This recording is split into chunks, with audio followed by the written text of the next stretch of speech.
Hey, happy Wednesday, everyone. Hope you are doing well. Hope it is a beautiful day for you, as it is for me. It is about a little bit after 6:30 in the morning. I'm here at work, and I'm getting things ready for the day. Thought I'd take this break and just have a quick conversation with you. This is in the raw, unscripted, unpracticed, unedited conversation. We've been talking about mercy and why mercy is much better over judgment. And we've been giving the different principles of this and why we should practice mercy. Today we're going to talk about the fourth principle. It's actually the fourth and the last principle.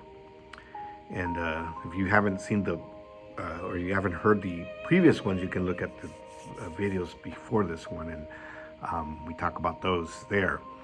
But the fourth principle is focus on salvation, not rules.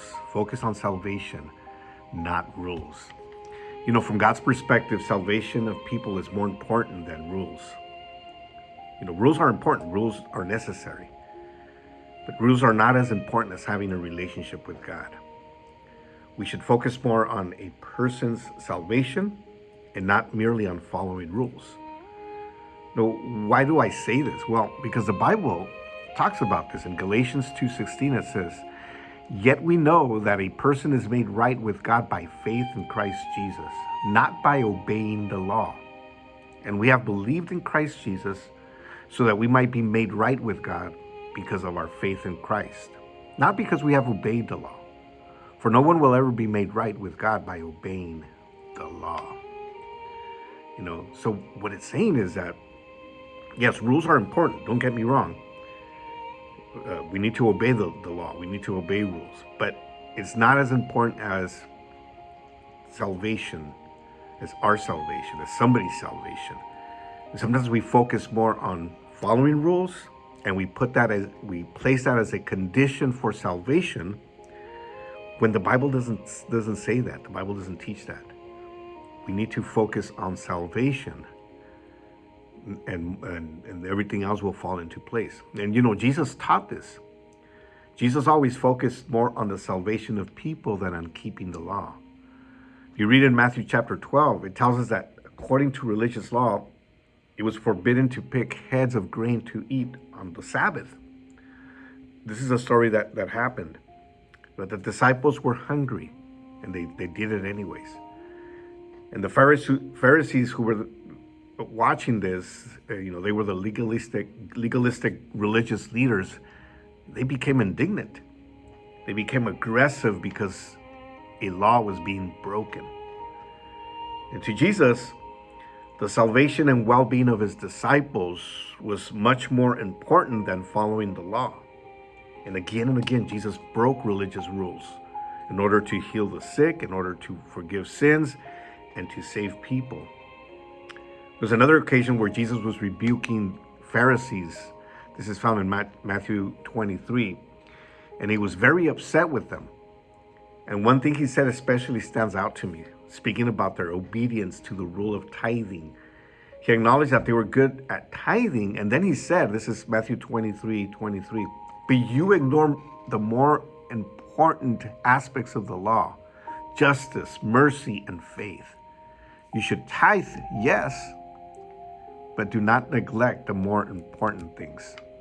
In other words, he told them, you cannot use the law as an excuse for ignoring salvation.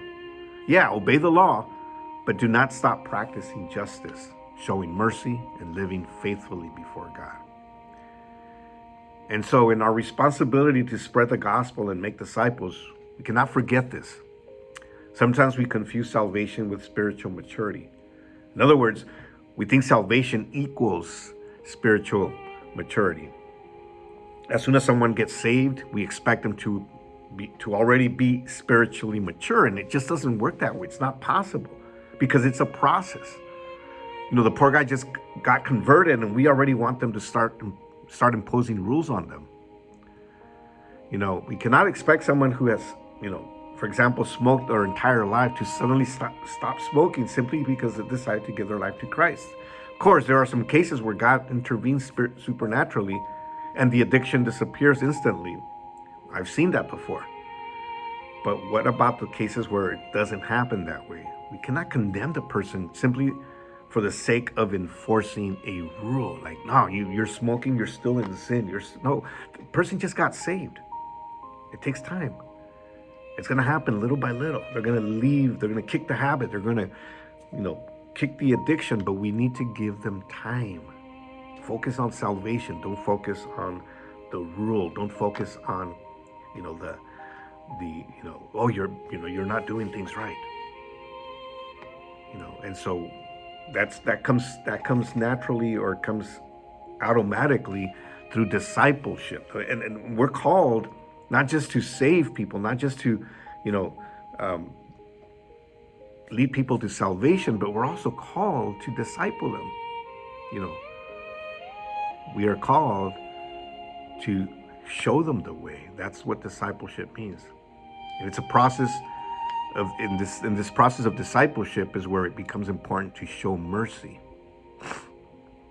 Jesus discipled 12 men for 3.5 years. Imagine what would have happened if he had limited himself to simply following rules. The rule of law it was called the law back then, was that people should not associate with tax collectors, for example, much less the sinners. The Pharisees were quick to judge and ask the following question. Matthew 9:11 says, "Why does your teacher eat with tax collectors and sinners?" And I love Jesus' response, because he left them speechless, not knowing what to say.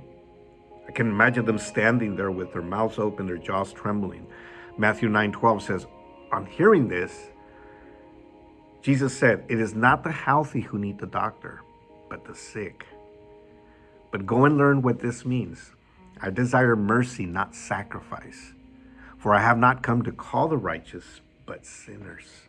I desire mercy, not sacrifice. And that's what we need to start practicing. We need to start practicing that, our mercy on each other, but mainly on ourselves. Let's not be too hard on ourselves. If you succeed in leading someone to conversion, that's wonderful. Congratulations for doing that. But if you help someone remain faithful and grow into spiritual maturity, then you have understood the meaning of showing mercy over judgment.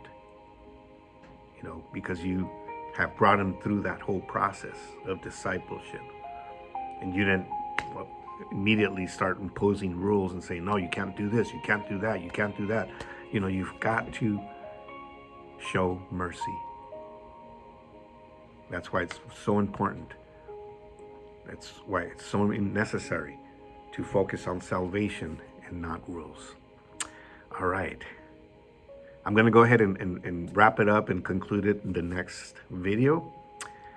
For now, I hope that you have an amazing rest of your day, amazing week. We're in the middle of the week. So the rest of your week, I hope it goes well. And we will talk to you soon.